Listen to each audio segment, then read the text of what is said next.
नमस्कार साथियों, स्वागत है सिलेक्शन गुरुजी ऑनलाइन यूट्यूब चैनल के कांस्टेबल प्रैक्टिस सेशन बैच में। और हम तैयारी कर रहे हैं ऑल कांस्टेबल्स, जो स्टेट ऑल कांस्टेबल्स के स्टेट लेवल के एग्ज़ाम्स, सेंट्रल गवर्नमेंट्स के कांस्टेबल्स के एग्ज़ाम, पैरामिलिट्री फोर्सेस के कांस्टेबल के एग्ज़ाम्स के पॉइंट ऑफ व्यू से डिफरेंट कांस्टेबल्स के एग्ज़ाम के प्रीवियस क्वेश्चंस के एनालिसिस के बेसिस पर आपके लिए एक प्रैक्टिस सीरीज जुनून बैच चला रहे हैं, जो कि आपको आने वाले कांस्टेबल के किसी भी एग्ज़ाम के लिए बहुत ही फ्रूटफुल होगा। अभी जैसे बिहार की वैकेंसी आई हुई है, बिहार पुलिस की, बिहार कांस्टेबल की, ऐसे भी आएंगे। यूपीपी भी आने वाली है, उम्मीद है। अभी टेंडरिंग का कुछ इशू चल रहा है, हो सकता है कुछ दिनों में क्लियर हो जाए, तो यूपीपी की वैकेंसी आने वाली है। तो उन सबको दृष्टिगत रखते हुए, उन सबको ध्यान में रखते हुए हमने ये टेस्ट सीरीज शुरू किया है आपके लिए। और स्टार्ट करते हैं आज का वीडियो एक मोटिवेशनल कोट के साथ कि सब्र रखो, जिंदगी तुम्हें तो हर चीज़ देगी जिसे तुम लायक होगे। जिंदगी में ना आप जिस लायक हैं वह आपको मिल के रहेगा, ये पक्की बात है।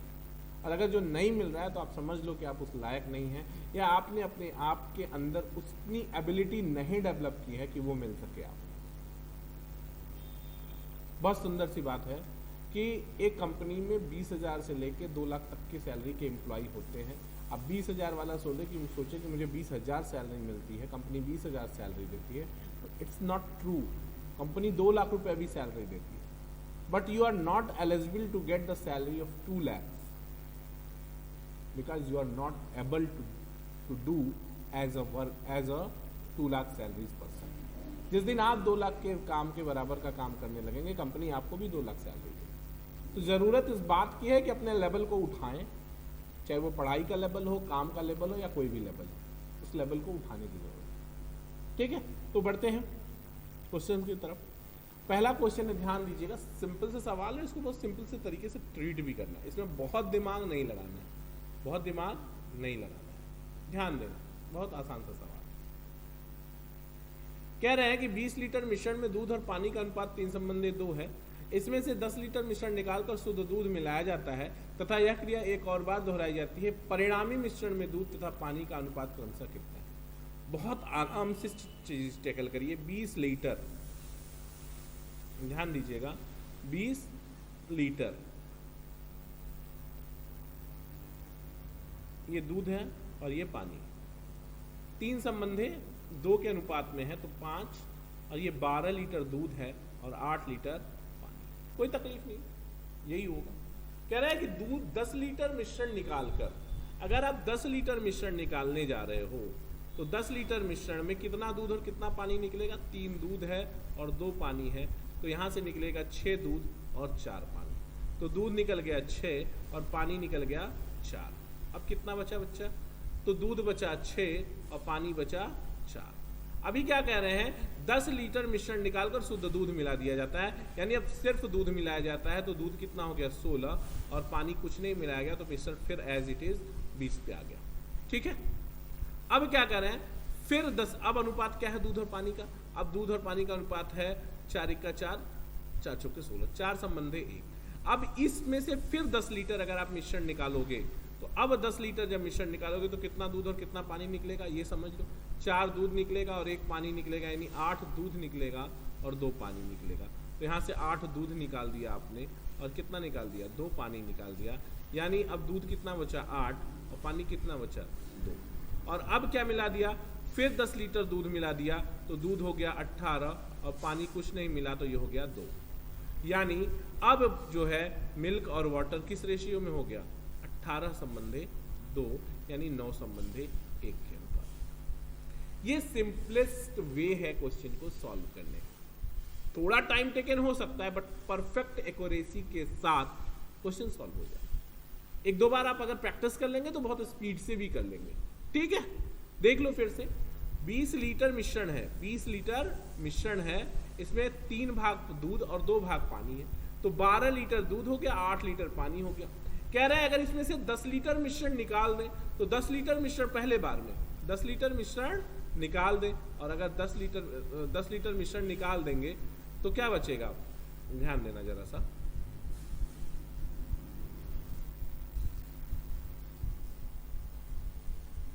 पहले फेज में क्या है, 10 लीटर मिश्रण निकालोगे तो 3 दूध और 2 पानी, यानी 6 दूध और 2 पानी निकालोगे। तो 6 दूध निकल गया और 4 पानी निकल गया, तो 6 दूध बचा, 4 पानी बचा। फिर कह रहे हैं अब 10 लीटर में दूध मिला दिया तो 16 लीटर दूध हो गया, 4 लीटर पानी हो गया। अब दूध पानी का अनुपात 4:1 हो गया। कह रहे हैं अब फिर 10 लीटर मिश्रण निकालेंगे। अब 4:1 के मिल्क और वाटर के प्रोपोर्शन में जब आप 10 लीटर मिक्सचर निकालेंगे तो 8 लीटर दूध निकलेगा और 2 लीटर पानी निकलेगा।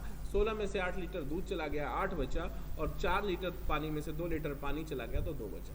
अब कह रहे हैं 10 लीटर फिर से मिला रहे हैं, तो 10 लीटर जैसे ही फिर से मिलाओगे दूध, शुद्ध दूध, तो 18 लीटर दूध हो जाएगा और 2 लीटर पानी हो जाएगा, तो 9:1 का अनुपात हो जाएगा। ये सिंपल पहला सवाल। दूसरा सवाल ध्यान दीजिएगा, कह रहे हैं कि 5,000 रुपए का एक वर्ष में 4% की वार्षिक की दर से चक्रवृद्धि ब्याज का अंतर क्या होगा यदि ब्याज वार्षिक तथा अर्धवार्षिक पे हो। तो बहुत सिंपल सी बात है, अगर भैया देखो एक साल पहले साल का साधारण ब्याज और चक्रवृद्धि ब्याज बराबर होता है, उससे कोई मतलब नहीं है। ये भी आप देख लो कि अगर 5,000 रुपया 4% की दर से एक साल के लिए अगर निवेश किया जाए तो पहले साल कितना ब्याज दे देगा, 200 रुपए, एक साल का ब्याज। फर्स्ट ईयर का सिंपल इंटरेस्ट फर्स्ट ईयर के कंपाउंड इंटरेस्ट के इक्वल होता है, तो मतलब कुल मिला जुला के कुछ भी निकालेंगे तो ब्याज एक साल के लिए 200 आएगा। अब दूसरे साल जब आप जा रहे हो, कह रहा है कि यदि इसे 6 महीने के वार्षिक दर पर यदि ब्याज की दर अर्धवार्षिक देय हो तो ब्याज का अंतर क्या होगा। तो अर्धवार्षिक अगर देय होगा तो सीधा सीधा पता है आपको, मूलधन तो मूलधन रहेगा लेकिन दर क्या हो जाएगा, आधा हो जाएगा, यानी 2% हो जाएगा। और 6 महीना का साल भर में क्या ठो 6 महीने, 2 ठो तो 2 स्लॉट में 2% कैलकुलेट करो। 5,000 का 2% 100 और 100 का 2% 2, यानी ब्याज कितना हो गया, 2 गुणित 1 200 प्लस 2 यानी 200।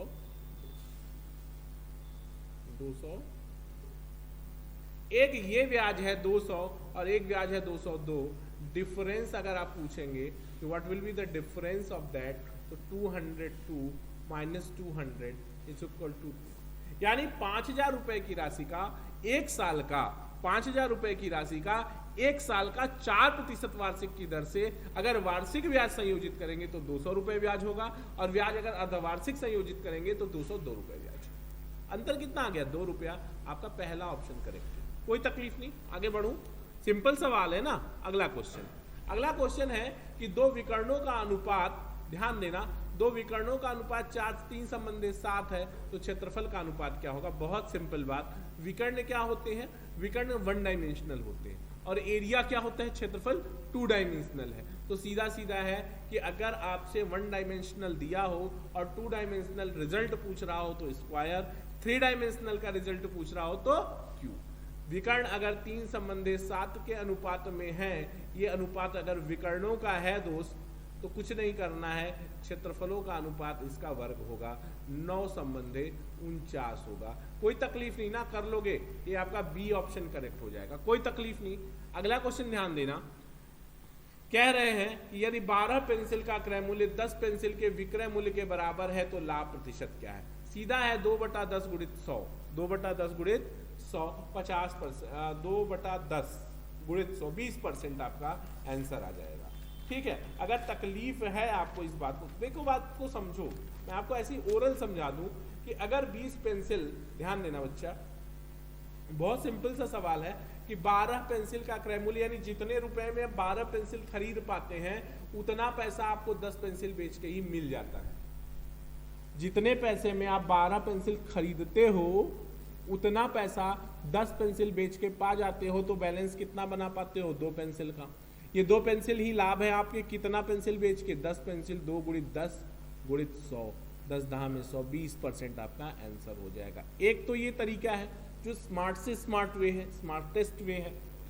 दूसरा तरीका ये है कि भाई अब आप सॉल्व ही कर लो कि 20 का क्यूब CP 10 के SP के इक्वल है, या CP by SP should be 10/12 होगा, या कह सकते हैं आपकी profit percent is equal to 2/10 into 100। तो यहाँ से भी 20% आ जाएगा, क्योंकि यहाँ से क्या हो जाएगा, CP 10 हो जाएगा और SP 12 हो जाएगा। ठीक है, कोई दिक्कत नहीं है, तो ये आपको 20% आपको यहाँ से, सॉरी, ये आंसर आपको मिल जाएगा 20%। ठीक है, कोई दिक्कत नहीं है ना, कर लोगे, ठीक है। अगला क्वेश्चन ध्यान देते हैं। अगला क्वेश्चन है, कह रहे हैं कि एक घन का कुल पृष्ठीय क्षेत्रफल 294 सेंटीमीटर वर्ग है, ठीक है। आयतन क्या होगा? अगर कोई घन है तो उसका कुल पृष्ठीय क्षेत्रफल 6a² होगा, और 6a² इज इक्वल टू 294 है, यानी a² इज इक्वल टू 6 पंजे 30, 6 चौके 24, 5 6 9 54, a इज इक्वल टू 7, तो a³ इज इक्वल टू होता है 343 सेंटीमीटर क्यूब। ये आपका पहला ऑप्शन हो, सॉरी 43 ना, ये गलत ऑप्शन हो गया है, यहाँ 343 होगा, ठीक है। 342 को 343 कर लीजिएगा, ये ऑप्शन आपका सही है। अगला क्वेश्चन ध्यान दीजिएगा। अगला क्वेश्चन है, ध्यान दीजिएगा कि एक पिता की आयु उसके पुत्र के आयु की 5 गुनी है, ठीक है। ध्यान देते हैं, ध्यान दो बच्चा। मान लो पुत्र हो गया और पिता हो गया। एक पिता की आयु उसके पुत्र की आयु की 5 गुनी है, पुत्र 1 तो पिता 5।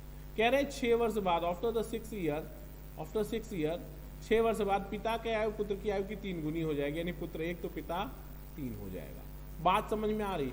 क्या है, तो पिता की तथा पुत्र की आयु क्या है? तो पहले पुत्र की ही आयु निकाल लेते हैं। ये वर्तमान है ना, ये वर्तमान है दोस्त, और ये 6 वर्ष बाद है। मैंने आपको बहुत सुंदर फार्मूला बताया है, और अगर एज प्रॉब्लम में आपको कहीं भी कोई दिक्कत है, सिर्फ एज ही प्रॉब्लम नहीं, पूरे अर्थमेटिक में आपको कहीं कोई दिक्कत है, तो आप सिलेक्शन गुरुजी के चैप्टर वाइज कंटेंट पे करीब 50-55 की वीडियोस पड़ी हुई है, 50-55 की संख्या में चैप्टर वाइज कंटेंट में। वहाँ से आप चैप्टर वाइज में हर चैप्टर से अलग अलग वीडियोस हैं, आप उसको पढ़ सकते हैं और अपना concept best of the best concept बना सकते हैं। सबसे सरल तरीके से इस बात का पूरा ध्यान रखा गया है चैप्टर वाइज कंटेंट में कि स्पीड प्लस एक्यूरेसी होनी चाहिए। कंपटीशन के निकलने का, वनडे एग्जाम को क्वालिफाई करने का, क्रैक करने का सिर्फ एक फंडा है, स्पीड प्लस एक्यूरेसी। सिर्फ स्पीड होगी, एक्यूरेसी नहीं होगी तो भी नहीं पास होंगे, और अगर सिर्फ एक्यूरेसी होगी, स्पीड नहीं होगी तो भी क्वालिफाई नहीं होगी। तो दोनों को सम्मिश्रण, उसका सही प्रोपोर्शन में आपके अंदर वो सही प्रोपोर्शन में होना चाहिए। तो देखो, इसका सबसे सिंपल वे क्या हो सकता है, आप इसको एज प्रॉब्लम या कोई भी चैप्टर में प्रॉब्लम है तो आप चैप्टर वाइज कंटेंट जरूर पढ़िए सिलेक्शन गुरुजी का, ठीक है। देखते हैं पुत्र का निकालने, मैंने बताया जिसकी जब की आयु निकालनी हो तब के आयु के अनुपात में हिस्सा। पुत्र की वर्तमान आयु निकालनी है तो वर्तमान आयु में पुत्र की आयु का क्या हिस्सा है, 1 गुणित जितने वर्ष बाद अनुपात बदले, 6 वर्ष बाद अनुपात बदला, गुणित बाद के अनुपात का अंतर 3 और 1 का अंतर 2, बटा दिए गए अनुपातों के तिर्यक गुणा का अंतर 2। 5 का 5, 3 का 3, 2। यह बच्चे की आयु आ गई 6 साल वर्तमान में। तो वर्तमान में अगर बच्चा 6 साल का है तो पिता उसका 5 गुना है, यानी 30 साल का है। तो क्या हो गया, 30 और 6, 30 4 गलत लिखा हुआ है, ध्यान देना, ये 30 6 होना चाहिए था, 30 6। पहला ऑप्शन आपका करेक्ट हो जाएगा। यहाँ तक कोई तकलीफ नहीं ना, कर लोगे, सिंपल से सवाल है और आसानी से आप कर सकते हैं, कोई दिक्कत? चलिए ठीक है, अगला क्वेश्चन ध्यान दीजिएगा। एक कर्मचारी जब 16 किमी प्रति घंटा की चाल से साइकिल द्वारा कार्यालय जाता है, 20 मिनट देरी से पहुंचता है। जब वह 20 किमी प्रति घंटा की चाल से जाता है तब 4 मिनट देर से पहुंचता है, उसके कार्यालय की दूरी क्या है? बात को समझने की कोशिश करिए मित्र, बहुत सिंपल सवाल और एग्जाम में एकदम ट्रेंड में है, ट्रेंडिंग क्वेश्चन है, टॉप ट्रेंडिंग क्वेश्चन आप इसको कह सकते हैं कि ये ट्रेंडिंग क्वेश्चन है एकदम से, जैसे रहता है ना, तो एग्जाम में ये ट्रेंड कर रहा है क्वेश्चन इस समय। मान लिया मैंने किसी कर्मचारी के ऑफिस से घर की दूरी या घर से ऑफिस की दूरी x है, अगर वह x बाई 20 से जाए, x बाई 16 ना, x बाई, तो समय कितना लगेगा, दूरी इतनी हो गई, चाल 16 किलोमीटर प्रति घंटा, तो समय x बटा 16 माइनस x बटा कितना 20, और ये बराबर हो गया कितने के, 20 मिनट देर से जाता है और 4 मिनट देर से पहुंचता है, यानी 16 मिनट की देरी होती है। भाई 20 मिनट देखो, 16 किमी प्रति घंटा की चाल से जा रहा था तो 20 मिनट देर हो रहा था, और 4 किलोमीटर और 20 किलोमीटर प्रति घंटा की चाल से जा रहा है तो 4 मिनट देर हो रहा है, यानी समय का अंतर कितना हो गया, 20 मिनट लेट, -20 और -4 घटाओगे तो +4 हो जाएगा, 16 मिनट माइनस होगा, यानी -16/60। सॉल्व कर लीजिए इसको, तो x/80 गुणित 16/60 या x बराबर हो गया 16/60 गुणित 80, 20 चौका 80, 20 तिहाई 60, 64/3 और 64/3 का मतलब होता है 21 तिया 63, 21 सही 1/3 किलोमीटर। ये हो गया आपका बी ऑप्शन, 21 सही 1/3 किलोमीटर। कोई दिक्कत नहीं है, कर लोगे ना भाई। अगला सवाल ध्यान दीजिएगा, कह रहे हैं सत्या 5000 निवेश करके एक व्यापार शुरू करता है। 4 महीने बाद सत्या का साझेदार बन जाता है। 4 महीने बाद सुभाष, ठीक है, 4 महीने बाद सुभाष, ध्यान देना इसको सुभाष कर लीजिए, सुबह नहीं है, सुभाष,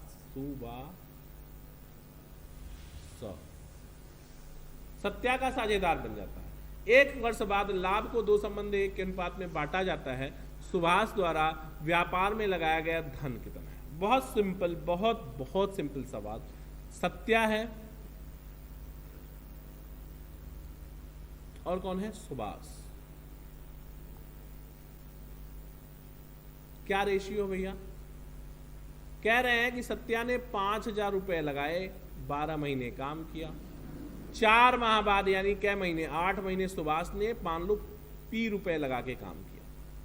यह अनुपात क्या है बच्चा? या आप ये कह सकते हैं कि 4 तिहाई 12, 4 दूनी 8, यानी 15,000 बटा 2p।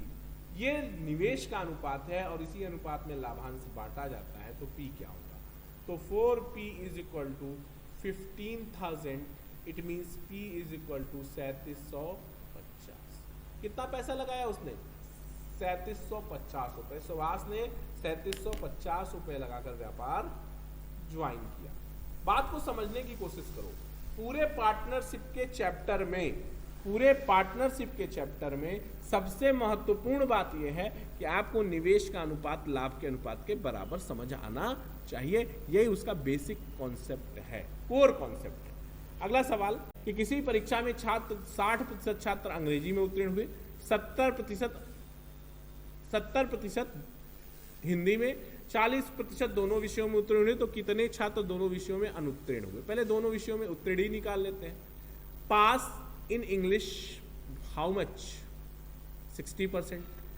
पास इन हिंदी 70% और pass in both English and Hindi कितना? 40%। तो 7 4 11 110% और ये 40% घटा देंगे आप तो कितना बच जाएगा? 70%। ये 70% टोटल पास हैं। तो फेल कितने हुए भैया? तो फेल हो गए दोनों विषयों में 30%। ठीक, ये आपका डी ऑप्शन करेक्ट हो गया कि 30% दोनों विषयों में फेल हुए हैं। आगे देखते हैं, अगला सवाल है, बहुत शानदार सवाल, आसान सवाल है। देखिए क्या है, एक आयत का विकर्ण 10 सेंटीमीटर है, उसकी भुजा 6 सेंटीमीटर है, आयत का क्षेत्रफल क्या होगा? ठीक, जो भी थोड़ी बहुत टाइपिंग की मिस्टेक है उसको आप इग्नोर कर लीजिए, क्योंकि थोड़ी बहुत जब बड़ी बड़ी चीज़ें बनती हैं तो छोटी छोटी चीज़ें थोड़ी बहुत इग्नोर जो करने लायक हैं वो आप कर सकते हैं। तब आयत का क्षेत्रफल क्या होगा? बड़ा सिंपल सा लॉजिक है दोस्त। ये आयत है, इसका विकर्ण 10 है, एक भुजा 6 है तो दूसरी भुजा 8 होनी ही होनी है, और 8 अगर होनी है एक भुजा, क्योंकि ये ट्रिपलेट है, और अगर ये ट्रिपलेट है और आयत का क्षेत्रफल पूछ रहे हैं तो 6 × 8 बराबर 8 4 48। पहला ऑप्शन करेक्ट है।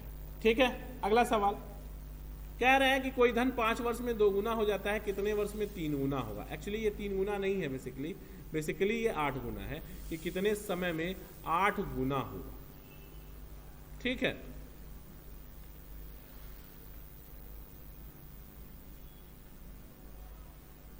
तीन ही गुना है। चलो ठीक है, सही है, ध्यान दीजिएगा। 3 गुना होगा। ध्यान देना, अगर कोई राशि 100 रुपए है मान लो, 5 वर्ष में कितना हो गया? 2 गुना। 5 वर्ष में 2 गुना 200 हो गया। इस 200 में मूलधन 100 और यही ब्याज है 100 रुपए। कह रहे हैं कितने समय में 3 गुना यानी 300 हो जाएगा, और 300 होने का मतलब मूलधन कितना हो जाएगा? 100। ब्याज का कितना पैसा होगा? 200 ब्याज।